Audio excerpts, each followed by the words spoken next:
Good morning, everyone. I hope you're having a nice Sunday. I'm having a nice one so far. We had blueberry pancakes for breakfast. Yummy, yummy. And Nugget got a pancake and a blueberry that fell in the sink. And she laid another egg. I still can't get over this. I'm so happy. I mean, I don't know how long it'll last because they don't lay as many eggs during the winter, chickens, but my goodness, and another perfect egg. It was no holes in the shell, no thin calcium shell. Perfect. So she's a good girl.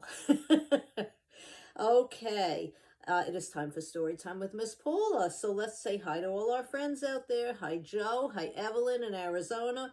Hi, Emmy. Hi, Jake. Hi, Rory. Hi, Milan. Hi, Meadow. Hi, Nora. Hi, Jack. Hi, Woody. Hi, Eason. Hi, Leo. Hi, MJ. Hi, Kaylee. Hi, Vincent. Hi, Anthony. Hi, Eric. Hi, Evan. Hi, Jackson. Hi, John. Hi, Alexandra. Hi, Callum. Hi, Carl. Hi, Brian. Hi, Trey. Hi, Vicente. And hi, Sodi. And hi to everyone else who's watching. And if you'd like me to mention you by name, please ask me in the comments, and I will. Today's book is Woolly Mammoth, The Sled Race by Corey R. Tabor. Pictures by Dalton Webb. Corey R. Tabor is the author. That's who wrote the story. And Dalton Webb is the illustrator. That's who drew the pictures. Oh, what a nice color this is. This is a deep yellow. I like it. Woolly Mammoth, The Sled Race by Corey R. Tabor. Pictures by Dalton Webb. Okay. And it is dedicated to Dalton for bringing Wally to life. And that's from the author and from the illustrator, from my biggest fans, Darcy and Genevieve. And here we see start. And we see different animals. So let's see what happens. I love sledding.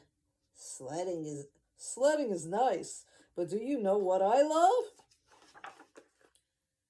Hugs and cupcakes. Well, yes, Wally, I do love hugs and cupcakes, but do you know what else I love? You love lots of things, Wolf. Winning! I love winning! Well, I hope you win. Wait, you hope I win? I do. But if I win, you cannot win. That is fine with me. I am going to win. No, Otto, I am going to win. I hope you both win. Ready?